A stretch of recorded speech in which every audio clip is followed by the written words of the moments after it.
Hi viewers, welcome to our channel. Tirupati laddu కల్తీ వ్యవహారం పైన ఇవాళ సుప్రీంకోర్టులో విచారణ జరిగింది. మరి సుప్రీంకోర్టులో ఎటువంటి పరిస్థితులు నెలకొన్నాయి, సుప్రీంకోర్టు ఏ విధంగా రియాక్ట్ అయింది, ఇప్పుడు ఇదే అంశం మీద డిస్కస్ చేయడానికి ప్రజెంట్ మనతో పాటు జర్నలిస్ట్ చరణ్ పరిమి గారు ఉన్నారు. వారితో ఒకసారి మాట్లాడదాం. హాయ్ అన్న. సో సుప్రీంకోర్టు చంద్రబాబు నాయుడు గారికి షాక్ ఇచ్చింది అని చెప్పేసి ఒక వార్త అయితే వైరల్ అవుతుంది. అంటే తిరుపతి లడ్డు కల్తీ వ్యవహారంలో సుప్రీంకోర్టు రియాక్ట్ అయిన తీరు చంద్రబాబు నాయుడు గారికి షాక్ ఇచ్చే విధంగా ఉంది అని కూడా అంటున్నారు. మరి ఏ విధంగా విచారణ అక్కడ జరిగింది, మరి సుప్రీంకోర్టు ఏ విధంగా రియాక్ట్ అయింది? ఈ ఇష్యూ మొదలైనప్పటి నుంచి కూడా దీనికి అతిగతి లేకుండా ప్రయాణం జరుగుతూ ఉంది. ఈ తిరుపతి లడ్డు విషయం ఎవరికి నచ్చినట్టు వాళ్ళు వ్యాఖ్యలు చేస్తున్నారు, ఎవరికి నచ్చినట్టు వాళ్ళు మాట్లాడుతున్నారు. సీఎంఏ డైరెక్ట్గా జనాల మనోభావాలు దెబ్బతిన్నాయని చెప్పేసి భారీ స్థాయిలో రెచ్చిపోయాడు. పవన్ కళ్యాణ్ గారు భారీ స్థాయిలో విరుచుకుపడ్డాడు. ఇవన్నీ చూసి వైసీపీ ఒక రకంగా కకావికలమైంది. సో ఏం స్టెప్ తీసుకోవాలని ఆలోచించినప్పుడు సుప్రీంకోర్టును ఆశ్రయించారు. వైసీపీ ఈ విషయంలో చేసిన మంచి పని ఏంటంటే అదొకటే. ఎందుకంటే పొలిటికల్ స్ట్రాటజీస్ అన్నీ కూడా వాళ్ళకి దెబ్బతిన్నాయి. ఏ విధమైన వ్యాఖ్యలు చేసినా అవి చెల్లుబాటు కాలేదు. ఏ విధమైన స్ట్రాటజీ అమలు పరచాలనుకున్నా అది వర్కౌట్ అవ్వలేదు. చివరికి సుబ్రహ్మణ్య స్వామిని రంగంలోకి దించారు. ఆయన గతంలో కూడా వైఎస్ జగన్ మీద మంచి కామెంట్లు చేయడం, అంటే పాజిటివ్ యాంగిల్ మాట్లాడడం చేశారు. ఇప్పుడు కూడా ఈ కేసు విషయంలో ఏం చేశారంటే దీన్ని సుప్రీంకోర్టు విచారణ చేయాలి, నిజాలు నిగ్గు తేల్చాలని చెప్పేసి సుబ్రహ్మణ్య స్వామి సుప్రీంకోర్టుకి వెళ్ళాడు. ఆయన ఆల్రెడీ సీనియర్ బీజేపీ నాయకుడు, పైగా సుప్రీంకోర్టులో అడ్వకేట్ కూడా. సో ఆయనకు ఉన్న ఆ సీనియారిటీ అనేది ఇక్కడ ఉపయోగించాడు.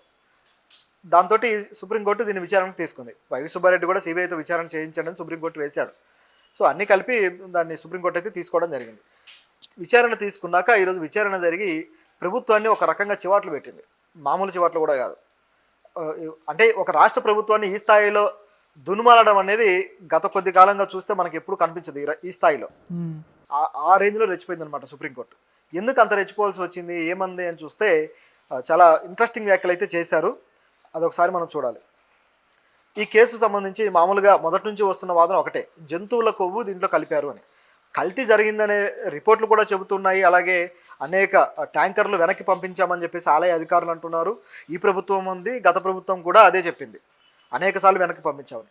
కానీ ముఖ్యంగా ఈ జంతువుల కొవ్వు కలిసిందా, లేకపోతే వనస్పతి కలిసిందా, ఇంకేమైనా కల్తీ ఉందా అనే దగ్గర పెద్ద చర్చకు లేవదీసి మనోభావాలు హర్ట్ అయ్యాయని చెప్పేసి ప్రజలు అనుకోవడము. రెండోది, కోర్టులు కూడా ఇదే విషయాన్ని సీరియస్గా తీసుకోవడం జరిగింది.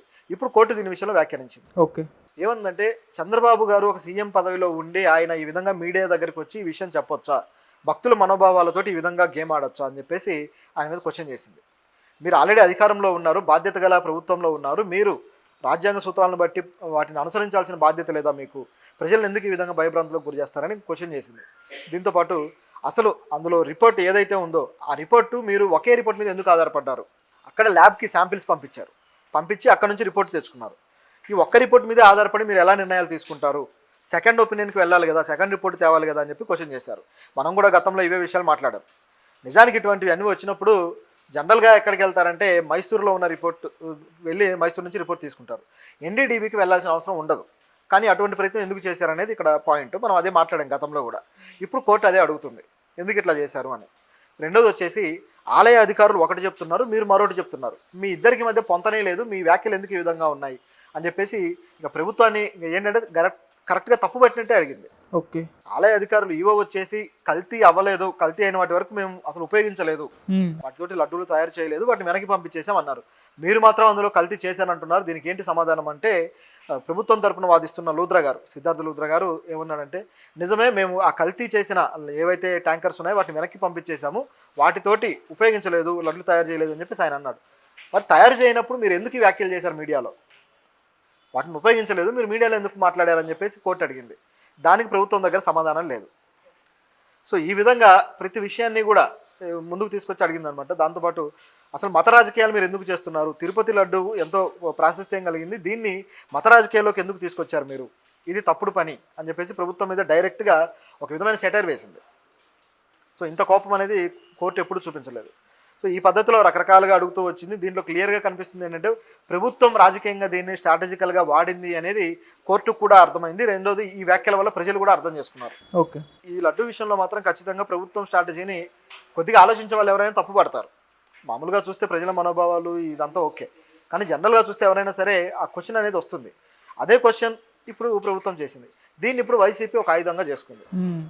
కోర్టు చెప్పింది కదా, కోర్టుని ప్రశ్నిస్తున్నాయి, దీనికి మీ దగ్గర ఒకటిన్నా సమాధానం ఉందా, మేము మొదటి నుంచి చెబుతున్నాము, మేము అన్ని వెనక్కి తిరిగి పంపించాము అని, అయినా మీరు తిరిగి అదే అడుగుతున్నారని చెప్పేసి వైసీపీ కూడా అడుగుతుంది. దీనికి ప్రభుత్వం దగ్గర సమాధానం లేదు. రెండోది వచ్చేసి ఏవైతే ట్యాంకర్లు వెనక్కి పంపించి తర్వాత రిపోర్ట్లు తెప్పించుకోవడం ఇవన్నీ జరిగాయో ఇవన్నీ జూన్ నెలలోనే జరిగాయి. ఓకే, ఎప్పుడో జరిగితే ఇప్పటిదాకా 2 నెలలు ఆగి మీరు ఇప్పుడు ఎందుకు రిపోర్ట్లు ఇచ్చారు అని చెప్పేసి క్వశ్చన్ వచ్చింది. ఇప్పుడు ఎందుకు బయట పెట్టారు ఈ రిపోర్ట్స్, ఆల్రెడీ మీకు గతంలోనే వచ్చాయి కదా, అంటే దీన్ని వివాదంగా మార్చదలుచుకొని మీరు ఈ విధంగా చేశారా అని చెప్పి కోర్టు అడిగితే దానికి సమాధానం లేదు. ఈ గ్యాప్ అనేది ప్రభుత్వం స్ట్రాటజీ ఉపయోగించడం కోసమే ఇట్లా చేసింది అని కోర్టు గమనించింది అనమాట. సో ఇటువంటి ప్రశ్నలు అనేవి కోర్టు నుంచి రావడం ఖచ్చితంగా ఆలోచించదగ్గదే. దీని మీద మాకు తదుపరి రిపోర్టు కూడా ఇవ్వండి అని చెప్పేసి ఆదేశించడం జరిగింది. ప్రభుత్వం ఇప్పుడు తదుపరి రిపోర్టు పనిలో పడింది. ఓకే, ఇది ప్రభుత్వానికి సుప్రీంకోర్టు పెట్టిన చీవాట్లు. మరి ప్రభుత్వం తేరుకుంటుందా, దీనికి తిరిగి సమాధానాలు ఇస్తుందా అని చూడాలి. రెండోది చూస్తే ఒక రకమైన ఆత్మరక్షణలో పడిపోయినట్టు ప్రభుత్వం దీని విషయంలో. ఇప్పుడు ఇక జగన్ని క్రిస్టియన్ ఇంకోటనో మాట్లాడడానికి ఛాన్స్ లేకుండా పోయింది. ఎందుకంటే ముందు మీరు ఆ రిపోర్ట్లకు సంబంధించి నిగ్గు తేల్చండి, ప్రజల మనోభావాలు దెబ్బతిన్నాయన్నారు, మరి దానికి క్లారిటీ ఇవ్వండి, ఏం చేస్తారో చేయండి అని చెప్పేసి అడుగుతుంది కోర్టు. ఇది చెప్పకుండా ఏది మాట్లాడినా ప్రభుత్వానికి ఇప్పుడు వర్కౌట్ అవ్వదు. రెండోది వచ్చేసి పవన్ కళ్యాణ్ గారి అగ్రెషన్ కూడా నిన్న నుంచి తగ్గింది. మనం గమనిస్తే ప్రకాష్ రాజ్ గారి మీద కూడా కాస్త సాఫ్ట్ టోన్లో మాట్లాడడం స్టార్ట్ చేశారు. సో ఇప్పుడు ఈ వ్యాఖ్యలతోటి ప్రభుత్వం పూర్తిగా తమ వ్యాఖ్యలను ఒక రకంగా వెనక్కి తీసుకొని సైలెంట్ అయిపోద్దని కనిపిస్తుంది చూస్తూ ఉంటే. ఇప్పుడైతే సిట్టు పైన కూడా వాళ్ళు వ్యతిరేకత చూపించారు కదా మన వైసీపీ వాళ్ళు. సిట్టు వల్ల ఏదో తెలిపోతుందంటే కుదరదు, అది చంద్రబాబు నాయుడు గారి కంట్రోల్లోనే ఉంటుంది, దాన్ని సిబిఐ కన్నా మార్చాలి అని చెప్పేసి అన్నారు. మరి అటువంటి దానిపైన నిర్ణయం తీసుకున్నారా? సిబిఐ ఇంట్రోగేషన్ చేస్తుందా లేకుంటే సిట్టే కంటిన్యూ చేస్తుందా దీన్ని? నిజానికి సిట్టు మీద కూడా ప్రశ్న వచ్చింది. చంద్రబాబు గారి ఆధ్వర్యంలో సిట్ వేశారు.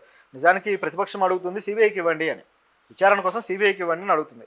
కానీ చంద్రబాబు గారు తన ఆధ్వర్యంలో ఉన్న సిట్కి ఇవ్వడం జరిగింది. ఈ సిట్కైనా మీరు ఎలా ఇస్తారు, ఆల్రెడీ టీటీడీకి అంతర్గతంగా ఒక విచారణ విభాగం ఉంది కదా, దర్యాప్తు విభాగం, వాళ్ళకి ఇవ్వచ్చు కదా అని చెప్పేసి కూడా క్వశ్చన్ వచ్చింది. అలా చేయకుండా ఈ విధంగా ఎందుకు చేయడం అని వచ్చినప్పుడు ఇప్పుడు కోర్టు కూడా అదే అడుగుతుంది, సుప్రీంకోర్టు. అసలు సిట్టు మీరు ఏ ఉద్దేశంతో వేశారు, ఏం నిగ్గు తేల్చాలని వేశారు? మీరే ల్యాబ్ రిపోర్టు 2 నెలల క్రితం తెచ్చారు, మీరే వెనక్కి పంపించారంటున్నారు. ఈవో ఏమో అసలు మేము అది వాడలేదంటున్నారు, మీరేమో వాడారంటున్నారు.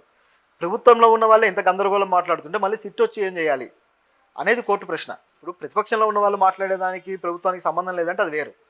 ప్రభుత్వంలో ఉన్న వాళ్ళే 2 రకాల మాటలు ఉన్నాయి. ఈవో ఏం వాడలేదంటున్నారు, మీరేం వాడారంటున్నారు, క్లారిటీ లేదు మీకే. ఇప్పుడు సిట్ వచ్చి ఏం చేయాలి, ఎవరిని విచారించాలి, ఏం దర్యాప్తు చేయాలనేది కోర్టు వేస్తున్న ప్రశ్న. బహుశా కోర్టు అనేది సిబిఐకి ఇచ్చే ఆలోచనలో ఉందేమో అనిపిస్తుంది చూస్తుంటే. ఎందుకంటే సిబిఐకి ఒకవేళ ఇస్తే ఇక ఈ సిట్ అనేది ఇదైపోతుంది, సిట్టు కార్యకలాపాలు ఆగిపోతాయి. ఖచ్చితంగా సిబిఐ మాత్రం దర్యాప్తు చేస్తుంది. సిబిఐ దర్యాప్తులో రాష్ట్ర ప్రభుత్వ ప్రమేయం ఉండదు కాబట్టి వాళ్ళు ఏం నిగ్గు తెలుస్తారనేది చూడాలి. మరొకటి, ఇప్పుడు ఒకవేళ చేయదలుచుకుంటే శాంపిల్స్ సెకండ్ ఒపీనియన్స్ కూడా వెళ్ళాల్సి ఉంటుంది. అది ఈ ప్రభుత్వం వెళ్ళినా బాగానే ఉంటుంది, లేదా కోర్టు ఒకవేళ నెక్స్ట్ విచారణలో వీళ్ళు ఏదైతే రిపోర్ట్ సమర్పిస్తారో దాన్ని బట్టి నెక్స్ట్ విచారణ వాయిదా వేశారు కాబట్టి అందులో ఆ నిజాలు నిగ్గు తేల్చడం కోసం సిబిఐకి కానీ అప్పగిస్తే